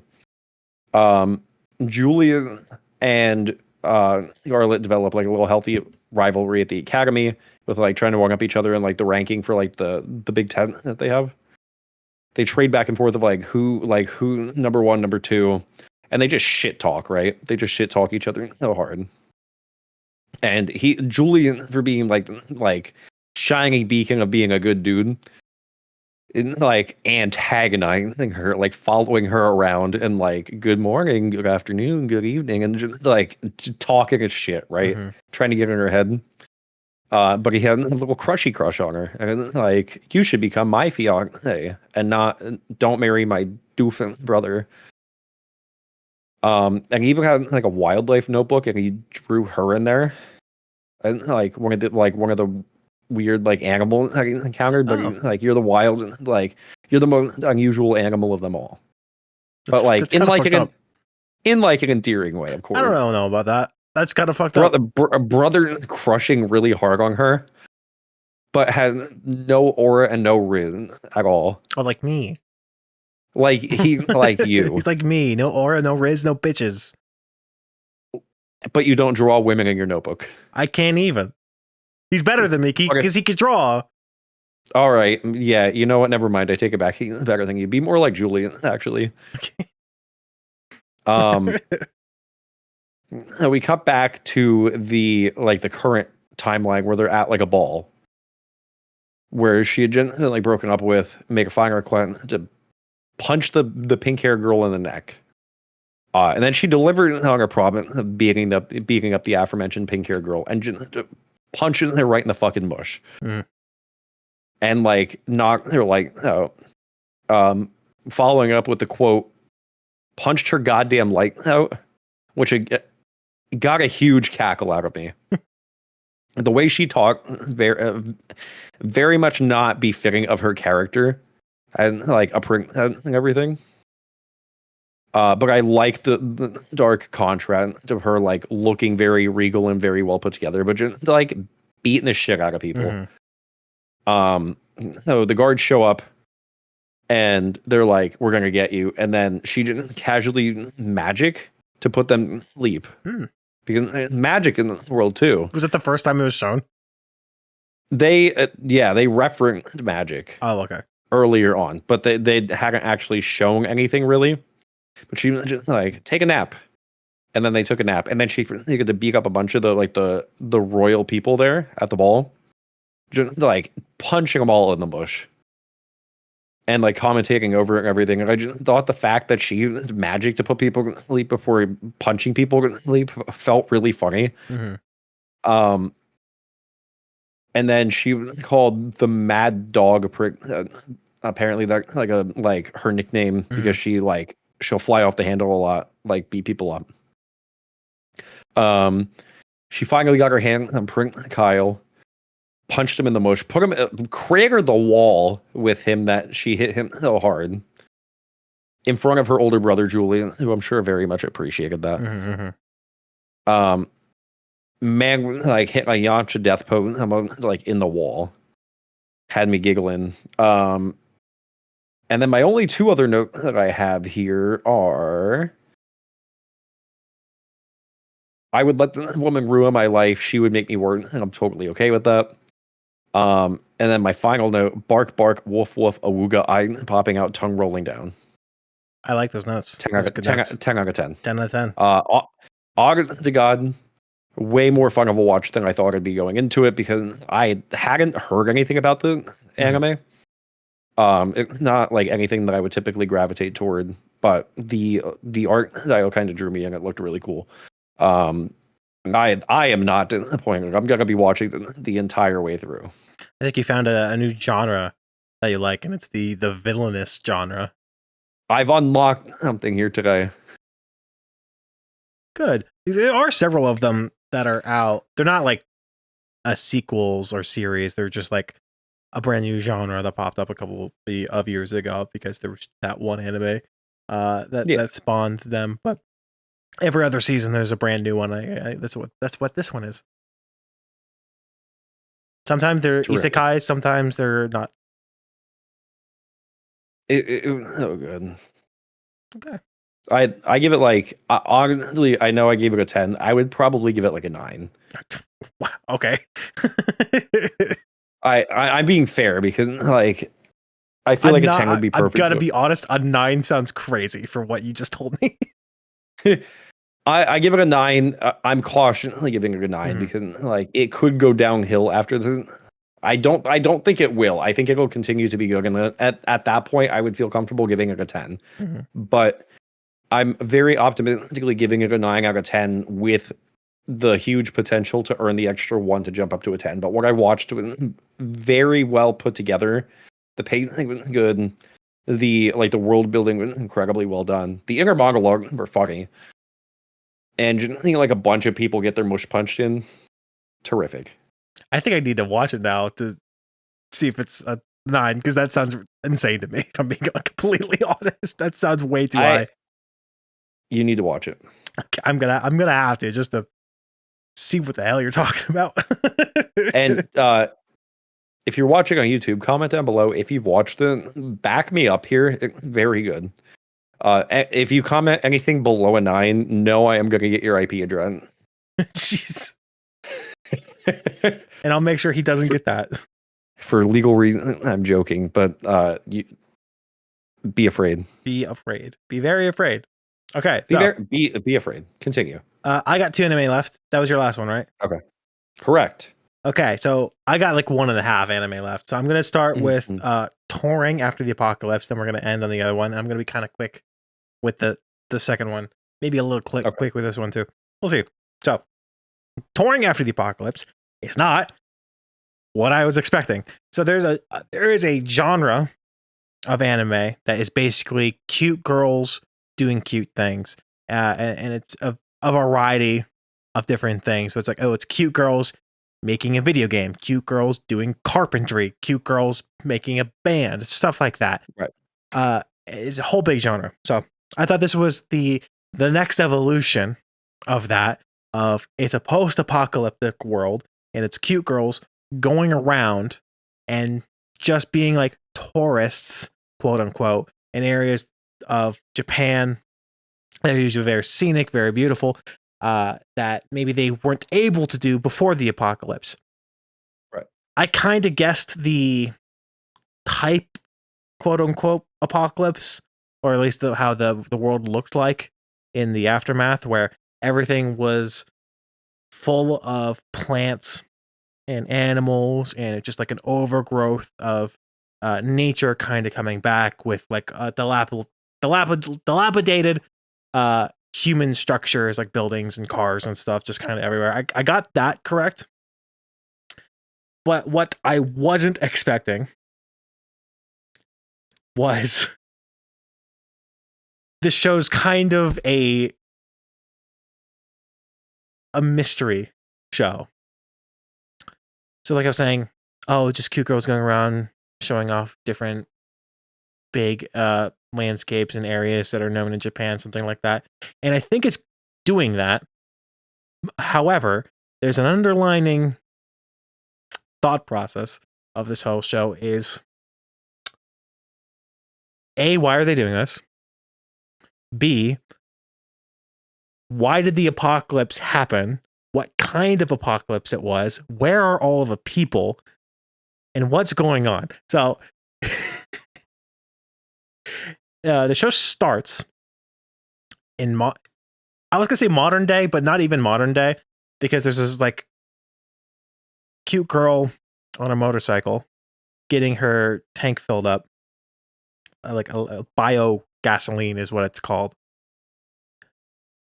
Cars everywhere, and the guy who is fixing up the bike was like, "Oh, I've never seen an engine like this in a long ass time." She's like, "Oh yeah, the bike's an antique," and it's like it's just a combustion engine bike. So I'm assuming all the other cars are like EVs or something like that, or electricity based, and we're somewhat in the future compared to now, where we've gone past combustion engines, and you only really have like enthusiasts have very specific like gas driven vehicles. Like this girl has her motorbike that is gas, but it's called bio gasoline, which might just be what they're calling gasoline, because I guess gasoline is kind of bio now that I'm thinking about it. Right. Whatever. But it was really strange. Cut to, actually, it was really well shot now I'm thinking about it, because she got gassed up and she started driving around what I'm assuming was Tokyo, going through different exits and stuff. And then suddenly there was a cut, which I didn't fully notice at first. It was really well done, really well animated. And then suddenly the area is overgrown with plants and animals, and there's no other cars around anymore except for the random occasion one that's all along the side. Then we see the bike again. It's a little older, maybe a little rusted looking, and it's moving forward with two girls on it. Neither of the girls that we saw previously that had the bike originally. I'm like, that's interesting. Right. That's weird. The girls are a little younger than the original one we saw. The first girl we saw was maybe in her 20s. And these new girls are teenagers. One's a teenager, one's even younger. She could be like 12 or 13 or something like that. And they're driving around. They're happy-go-lucky. They act like there's not an apocalypse around them. And the apocalypse isn't scary. It's just kind of beautiful because there's plants and animals everywhere. They're driving around. They're playing some sort of game that has to do with words and letters. I wasn't entirely sure what it was kind of like specifically. It was like, oh, they named something and the other person has to name something else. Didn't understand what was happening. Might have been a Japanese thing. I don't know. They get to where they're going, which is like at the top of a mountain-esque area that has a view of Mount Fuji.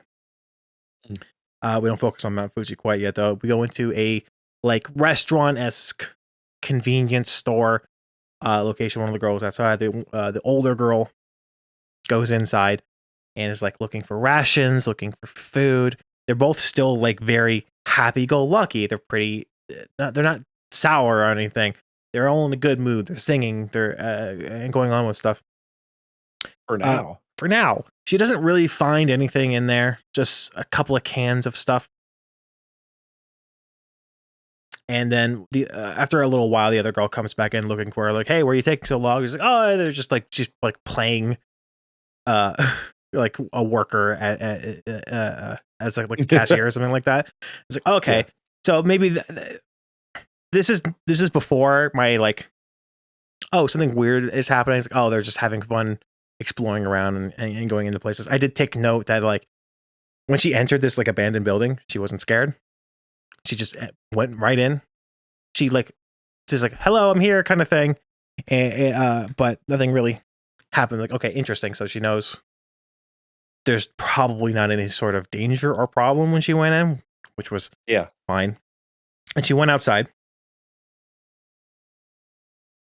Let me figure out my notes real fast. Oh yeah, so a couple of things that I did notice, like right before we got there were like downed airplanes in the road. Maybe at the very least, like one big like airliner, and I thought that was interesting. Like, oh, if the apocalypse happened, why were there air travel, and why did the plane crash? if they like people knew the apocalypse was happening, they wouldn't be taking off. So it seems like the apocalypse might have been like a very sudden thing. Yeah. Where it even caught people in the air off guard, so they couldn't even land, so they just ended up crashing. Thought that was strange. Then my thought process went like, well, they made it a point to show the technology a little bit that it's a little more advanced than what we had with all the like how everyone had an EV or something like that, and the bike was antique. So, oh, maybe like the tech killed people in some way. Maybe like the electricity or something like a flaw in like the batteries or something like that. Don't know. They ended up finding abandoned military vehicles, which I thought was really interesting because that was the first sign of like any sort of conflict at all. Yeah. When they went up, there was like, it wasn't a tank, but it had like a mounted cannon on it, and it had wheels. Okay. So it didn't have like treads like a tank does. I don't know what it's called, but basically a tank. Like, oh, that's fun. That's interesting. That's cool. They futzed around on it a little bit, playing with it. And then they found a truck with a bunch of rations inside of it. So they took the rations. Yeah. They ended up sitting on top of the tank, eating some of the rations, having a good old time, having a fun time. And then suddenly, like, the camera that's on the top of the tank, like mounted, starts moving and looking at them. I'm like, oh my God, it's alive. Something's happening. And they're like, tapping it like, hello, can you see us? Can you see us? And it starts moving more and more. It starts the engine starts turning on. It starts whirling up, and the tires start moving, and then it jumps forward really fast, and they fall off of it. Oh. Then the tank just moves. Like, oh, there's someone inside of it that they were probably living in there. In my thoughts, they're probably living in there. It's a very safe location. So they wanted to skedaddle because there's random people on top of them. But it ran directly into a bridge, like the under part of the bridge where like the pillar is. It ran directly into that, and then like it just kept spinning and spinning and spinning and going, and then like the gun turned around, like facing them, and they're like, "Oh, it's happening!" And it fucking shot at them, and it missed them, and it like went off behind them, and it fucking exploded. Oh, like, oh, this isn't safe anymore. We gotta go. They get on the time to get out. Yeah. They get on the bike, they fly, they start driving away. Yeah. The tank chases them. It's faster than them. It's catching up to them. So they're like, oh, we got to do something. This isn't safe anymore. It's faster than us. And the one girl is like, don't worry, I got this. And he's like, are you sure? It's not very safe. He's like, don't worry, I got this. And she's like, stands up on the bike. Like she like turns around. So she's like kind of like just basically standing on it. Yeah. And then she looks at the tank. This is the littler girl, the smaller girl that's like 12-ish. She starts saying something. And I'm like, oh, she's like going to jump on it or something like that. Because they're not like super far away from it. So they're going to like get a little close and she's going to jump on it. No, she puts her arm out and it's like, it breaks apart because she's a fucking robot, I guess. And there's like, what? Mechanics of her arm are being like taken out and stuff like that. And she fucking shoots a goddamn laser out of her hand and destroys the tank. It doesn't explode, but the laser goes through the fucking tank and it makes it stop fully. I don't know. Yeah. So I hate when that happens. So I was like, oh, suddenly this isn't cute girls do cute things. This is fucking robots. This is AI doing cute girls do cute things. I don't know if the older girl it can do that too, but she wasn't surprised by it. So I don't know. So the tank stops. My note for that is, she's a robot? Exclamation point, question mark. Interesting. Whatever. Yeah. I think I skipped something, but I can go back to it. They get off the bike. They go over to the tank. They're like, oh, no, that's kind of sad. They open up the hatch. And the robot girl's like, hey, be careful. Like, oh, it's fine. Don't worry about it. She goes inside.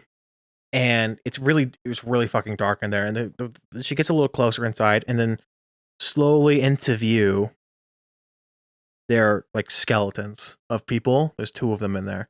like army guys. Then the shot goes to the older girl when she like she realizes that there are skeletons in there, and she gets like almost, it's very subtle. It's not very strong, but a very almost like disgusted looking face on her. Not like, oh, it's a skeleton, it's a corpse, that's gross, but more like, ew, humans kind of thing. That's what it like felt like to me. Yeah. And then she went inside and like was talking to the AI of the tank, which is what turned on. Because it was like an automated system. I don't know if it was a full AI thing, but it was definitely like moving on its own. It's doing stuff on its own. It's just like turned on because it got like fucked with, and they were messing with it. And they're like, "Oh, I'm sorry, this happened."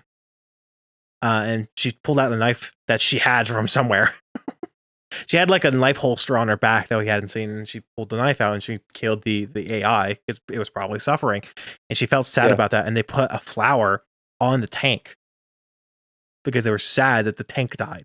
They weren't sad that the humans died. They looked kind of disgusted that the humans died, that they were even there to begin with.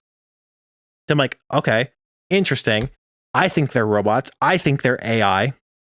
I think there's two processes though, which kind of counter each other a little bit. But it's possible that the AI apocalypse happened, or some sort of robot, electromagnetic type thing happened with technology, because there was like a radio signal type thing that came from the tank that was like said something about radiation.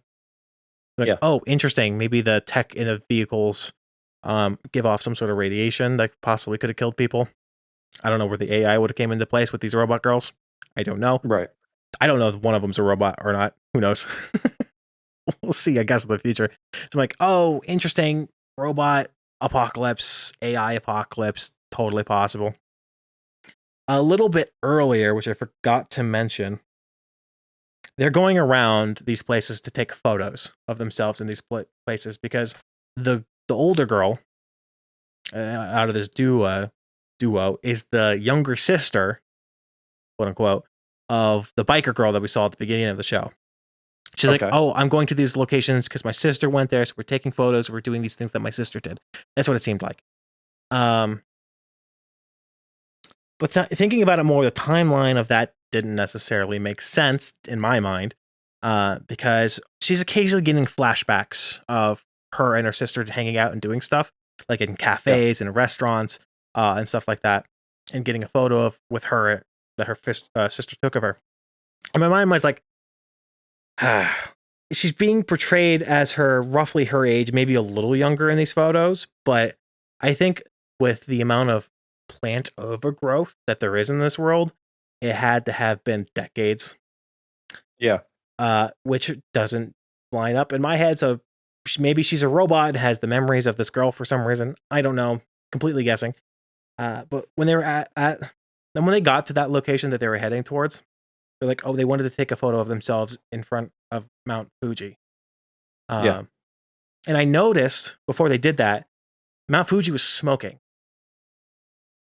Like it was coming out of the volcano. Right. And I'm like, okay, does Mount Fuji ever do that? I don't know. Some volcanoes just smoke sometimes. That's fine. That makes sense. That happens. I don't know if Mount Fuji just smokes sometimes. And I looked at it a little closer and I'm like, that looks like not Mount Fuji, like how it's supposed to look. Like you look at Mount Fuji, it's like this kind of like perfect mountain-esque volcano type thing, which just kind of levels off at the top because it's a volcano. Yeah. The top of Mount Fuji was like destroyed.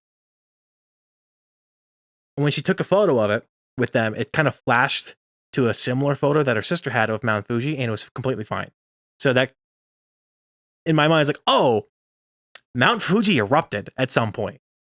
So did that cause the apocalypse? I don't know if Mount Fuji is a super volcano. I don't believe. It is a volcano regardless. Right.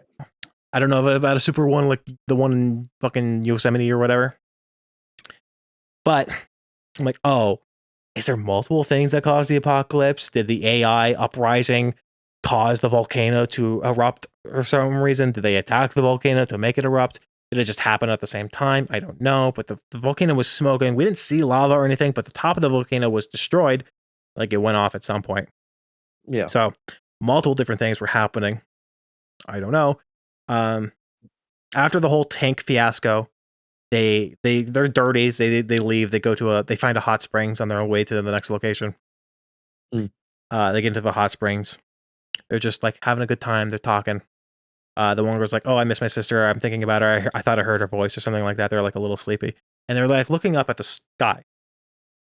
It's like, "Oh, there's a lot of stars in the sky because there's no lights in the city." So it's like there's more than there would usually be, but there's like a grid pattern with the stars. Like there's the regular stars behind them, but there's like a multi-layer grid pattern of what looks like either satellites or drones that are like lined up into. There's like different it's not like a straight line. It's like dot dot dot dot dot dot dot, and then more lines of dots.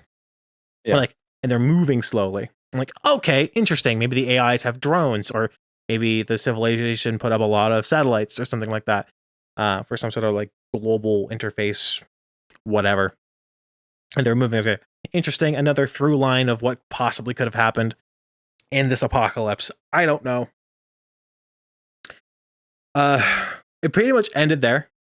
And then the final shot was like a little shot of the sky again without the grids, but there was one dot of the drone or satellite or whatever that was moving kind of quick. Not like really fast, but it was moving faster than what you would expect. And then it kind of like stopped for a second and then fucking blasted off in like a random different direction. Like it was a fucking spaceship or something. So I'm like, are there aliens now? I don't know, but whole show, 100% not what I was anticipating. Thought it was cute girls doing cute things. No, it's a fucking sci-fi mystery thriller of AI apocalypse, potentially.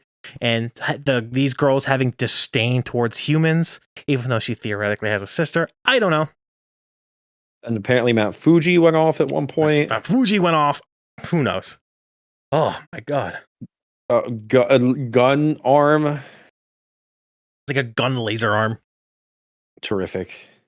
Oh my God. You just sold it to me. It's really, if I had to fucking give it a score, it's a goddamn 10 out of 10 because I was hanging at the edge of my seat because I was not anticipating the fucking intrigue, the mystery. It was insane. I'm in. Absolutely insane. Lock it in. Lock it in, folks. If you didn't watch it, commenters and listeners and watchers. All right. All of the above. Watch it. Yeah. We are going very, very long, but that is okay. I have my half anime left, and then we can end the podcast. And there's just other things that you would also like to talk about. But my final anime, which I'm just gonna quickly hit because there's not a lot that happened. My friend's little sister has it in for me. Hit it. So it's basically exactly what you would think it is. It's a, I don't even want to call it necessarily rom-com, but it's basically, I think it's like an ecchi comedy. Ecchi's like lewd or whatever. Yeah. Intentionally being like sexual and stuff like that. So it basically starts with the main guy coming home, maybe from school, not entirely sure. There's someone in his house. There's someone in his apartment. He enters his bedroom and there's this girl, a very attractive woman, reddish orange hair, buxom, laying on his bed. And she's like, "Oh my God, what are you doing? You can't enter my room like that." And he's like, "It's fucking my room. And what are you doing here?"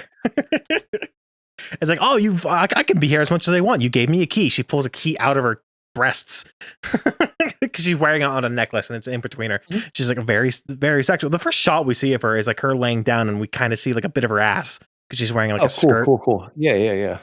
High schoolers, by the way. Anime. Terrific. What are you gonna do? What are you gonna do? They're going at it. She's younger than him because she calls him senpai. She's very like abrasive. She's very kind of clingy. She makes fun of him. He kind of makes fun of her too. So it's kind of a back and forth, at least a little bit. He gets a call from his uncle who works at, I think, a video game company, which was called, what was it? Honey Planeworks, which Honeyworks is the name of a studio. I want to look that up. Honeyworks. It's the name of an animation studio, I think. Yeah. Honeyworks is a Japanese musical group consisting of songwriters Gom and Shito. Not what I thought it was. Okay, interesting. Oh, okay. I thought it was a animation studio. I guess I was wrong on that. Regardless, it was called Honey Planeworks. So at least something along those lines. I thought it was a callback to that or something like that. Wasn't sure. He works there. Main guy's trying to get a job there, but it's his uncle. So he's like, I got an in for you. But there's a caveat, you're not allowed to have a girlfriend. Girl in the room hears this. She's like, oh, you're not allowed to have a girlfriend? He's like, oh yeah, uncle, not a problem. Definitely don't have a girlfriend. And she starts making noises. She's not doing like the classic like sex noises that you make to try to embarrass your friend when they're on the phone with like their parent or something. But she's like talking. She's like, oh, you can't have a girlfriend, can you? Kind of thing. He's like, hey, what's that noise? Like, don't worry. I got a cat. There's a cat in this room. Don't worry about it. And she's being like playful with him. She grows cat ears. She doesn't like physically actually grow cat ears, but they are like, oh, she's a cat girl now for the audience kind of thing. Right. Mm-hmm. Good. Moves on from there. He's like, you can't ruin this for me. I'm thinking about my future. She's like, whatever. You need to loosen up. Skip to, they're at school. He's sitting in class. It kind of made it seem like he's like semi-invisible to the other students there. Like not a lot of people pay attention to him because like, oh, someone dropped his eraser. And he's like, oh, you dropped this. And the guy like, oh, I didn't know you were there kind of thing. He knew who he was. He just wasn't like, he's a quiet guy. Wasn't expecting him. Then his best friend comes in because the show is my friend's little sister. So he has to have a friend. The best friend comes in. He like wrote his notes up for him. He's like, oh, perfect. Thank you so much. I really appreciate that. I'll buy you some dessert later. He's like, oh yeah, hell yeah. It seemed like a great friendship. I actually straight up, I think I ship the boys more than I do with the main guy and the girl. Yeah. I think they would work very well together as a couple. That's just me. Girl's a little abrasive for my taste. Well, personally, I would like that, but you don't like that for him. I don't like that for him. I don't think it matches him. Also, someone older. Yeah. Someone age appropriate for myself. I think she's a little weird. Regardless, she shows up in that class. He's like, hey, someone walks over to her. Hey, someone's here to see you. And it's her. And she's like, oh, and she's acting completely different. She's acting like a normal girl. She's acting kind of polite, kind of like a little shy. Everyone in the class is like, oh my God, he's talking to this baddie. And he's like, what are you doing here? Stop acting weird. And he's like, I just want to talk to you. And he's like, what the fuck are you doing? And then she starts like teasing him in front of everybody, starts freaking him out. They leave. He drags her away once her brother shows up. And she's like, I'm dating your friend. And he's like, no, you're not. Let's go. They go off. He's like, I don't like that you're doing this. Act normal. And she starts teasing him more. She like confesses to him. And I think she actually technically does. But then she like plays it off as like, oh, I'm joking. I did that to tease you. And he's like, fuck you. I don't like you. Stop it. They move on. We skip to the meeting of the nephew and the uncle. They're at like a Denny's basically. He's like, oh, eat, order whatever you want. We're going to talk about this thing. It's like, oh, you made a video game. This guy made a video game with several of his friends, including the little sister. And I think his friend. And some girl we didn't meet yet, but we saw her. And some other figure that looked like it was probably the teacher. Also, side note, teacher, absolute baddie. Hell yeah. Did you bark? Yeah, I absolutely barked. Good. Age appropriate because she's an adult. So let's go. She's like lavender hair. Sexy. Lavender, you son of a bitch. I'm in. She entered the room calling everyone pigs. And I'm like, oh, what I would give to be in that room. Need that, yeah. Oink, oink. I'll do whatever the fuck you want me to. Oh no, I'm a piggy. I can slop from my trough. Yeah. But it was like her silhouette that was shown as well. So I'm like, maybe the teacher also helped make this video game, which he's like looks like he's selling to potentially to his uncle. And the uncle's like, "Oh yeah, we like this. You're doing fucking fantastic. There's 1 million downloads for an independent group that had no marketing. You did amazing. We like this. We want to basically give you this job, but there's a caveat." He's like, "Okay, that's fine." He also mentioned that there was a third person that was going to be joining them shortly. Didn't arrive yet. I was, "Oh, that's fine."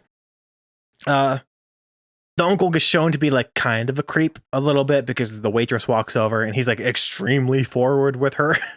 Yeah. He's like, "You're hot. Let's talk after." He basically said exactly that. The waitress is like, "Oh no, I'm working right now," and then she walks away. But she was shown to be like, "Oh, kind of like, oh my god, that happened," kind of thing to him. I was like, "That's weird." The main guy's like, "That's interesting. That's weird. Don't like that. My uncle's a creeper. Whatever." Yeah. He just excuses himself and goes to the bathroom. He's just kind of thinking to himself while he's walking over towards the bathroom. And I didn't fully read the whole thing, but there was a sign on the bathroom. And what I saw was unisex, for one, and two, that the lock doesn't work. So I'm like, that's interesting. Something's about to happen. He opens the door, and there's a girl sitting on the toilet, actively using it. She's like finishing up. So it's like she's pulling her stuff back up, and she's like standing up, and then she notices him. He notices her. They freak out. She punches him. Right. Cut back to the to sitting at the table with the uncle, and that girl that he walked in on is the third person. Terrific. The uncle, I guess they told him or something like that because they were already talking about it when they got back to it. She looks embarrassed. He looks embarrassed. She basically hates him because he walked in on her. Classic, like, "Oh, you walked in on me, even though it technically wasn't your fault, but I'm still mad at you for it." Yeah. Pretty much. So they don't like each other. And the uncle's like, "Okay, here's the stipulation about me giving you a job. I need you to date this girl." Oh, what could go wrong? I need you to be this girl's boyfriend, fake boyfriend in particular. I need you to be her fake boyfriend. And he's like, "What?"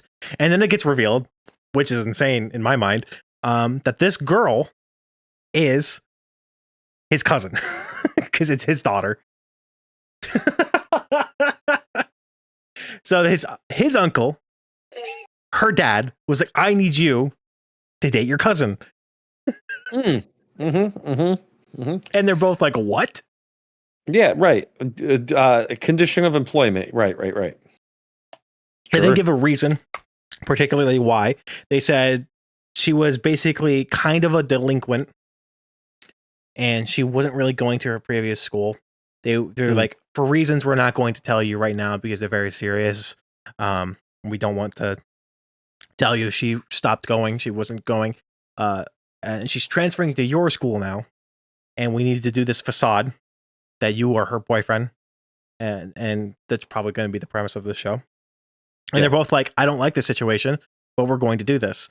So they're going to now be fake boyfriend and girlfriend. And that's where the show ends. Real family, fake boyfriend, girlfriend. Exactly. Do you hear banjo? I sure do. It was interesting because at the start of the show, when he walked in on his friend's sister being in his house, they made it like the dialogue that they said was like made it extremely clear that they are A, not related, B, not even like half or like step or whatever. They're just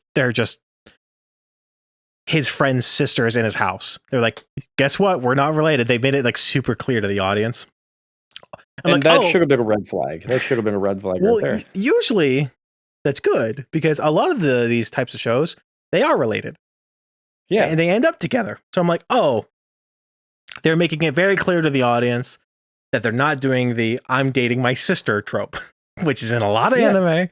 It shows up a lot.